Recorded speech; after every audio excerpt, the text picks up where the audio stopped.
परमात्मा बंदी छोड़ कहते हैं भाई भक्ति करा करो गणी गणी, और ये समय ये दाव फिर नहीं लगेगा।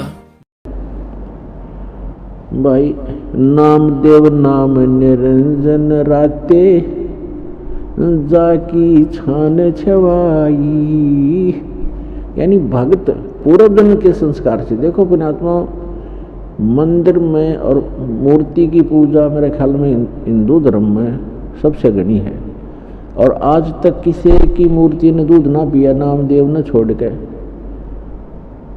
तो क्या कारण था? पिछले ही तप से होते हैं पूर्ण हंस मुराद, उनके पिछले संस्कार थे और उनसे इतना भी लाभ हो गया, लेकिन मोक्ष फिर भी नहीं था। तो मोक्ष अलग वस्तु है, और ऐसी कोई घटना किसी संत भक्त के साथ घट भी गई है तो उससे मोक्ष नहीं है। तो इसलिए ज्ञान को आधार बनाकर इस भक्ति सफर पर आप चलोगे तो सफल होगे। तो वो मंत्रों से लाभ होगा, मंत्र जो पूर्ण हो मर्यादा में रहोगे तो बात बनेगी। फिर क्या बताते हैं भाई, काशीपुरी कबीरा होते ताही लखोरे बाई, बन के सो बंजारा उतरे नौ लख बालद आई, मन तू सुख के सागर बसरे भाई और न ऐसा यसरे।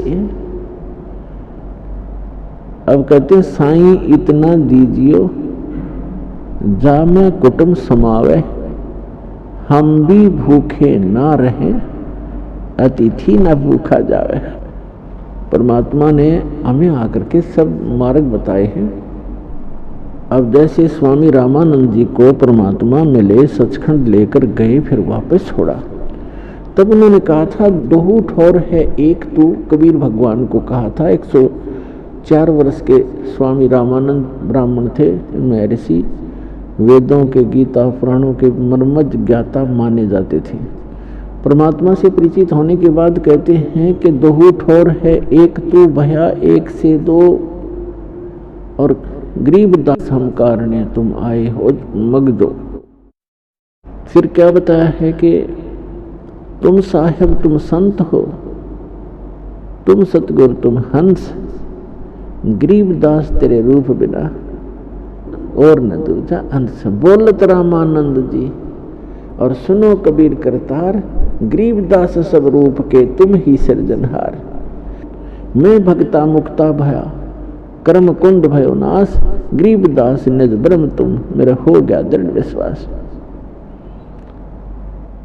अब कहने का भाव ये है कि वो परमात्मा ही यहाँ आकर के एक जीवन जीते हैं, एक अच्छे नागरिक का रोल भी करते हैं, भूमिका करते हैं, एक अच्छे भक्त की भूमिका भी करते हैं। दास कबीर कबीर दास।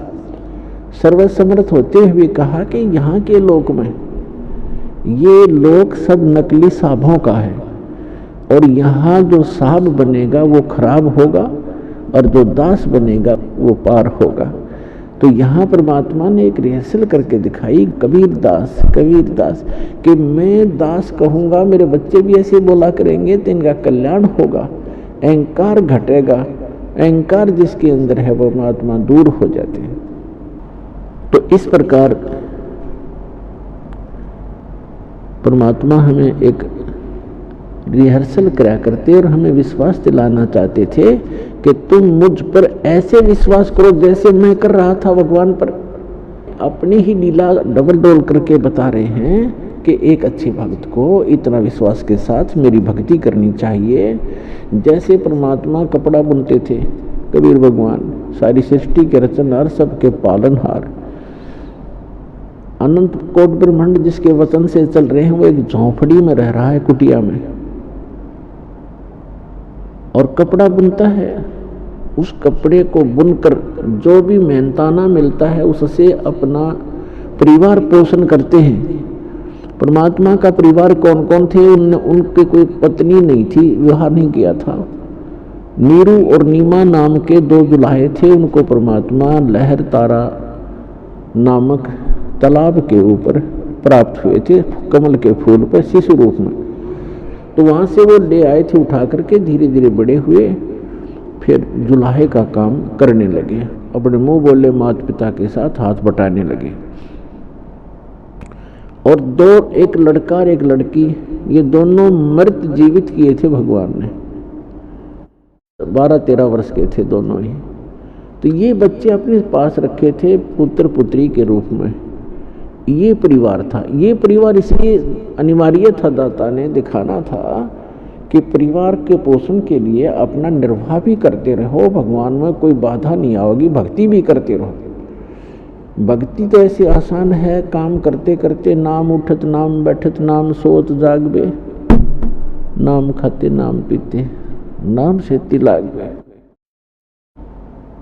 तो कबीर परमात्मा कहते हैं कि कपड़ा बुनने से कठिन काम नहीं होगा शायद, एक एक बारीक बारीक तार को ऐसे डालना ऐसे डालना, और उसको डालते डालते भी सिमन किया करते थे। और जो मेहनताना में आता था उसकी बुनाई, उससे उस परिवार का पोषण भी करते थे। और फिर भी कुछ बच जाता था, उसी में से धर्म दान भी करते थे, भंडारा भी करते थे।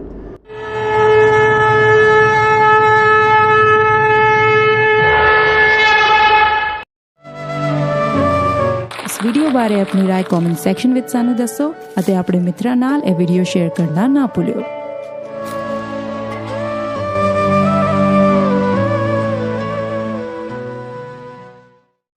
हमसे जुड़े रहने के लिए हमारे YouTube चैनल को सब्सक्राइब करें और नई वीडियो की नोटिफिकेशन के लिए बेल आइकॉन को दबाएं। अगर आप ये वीडियो Facebook पर देख रहे हैं तो लाइक जरूर करें और ज्यादा से ज्यादा शेयर करें। धन्यवाद।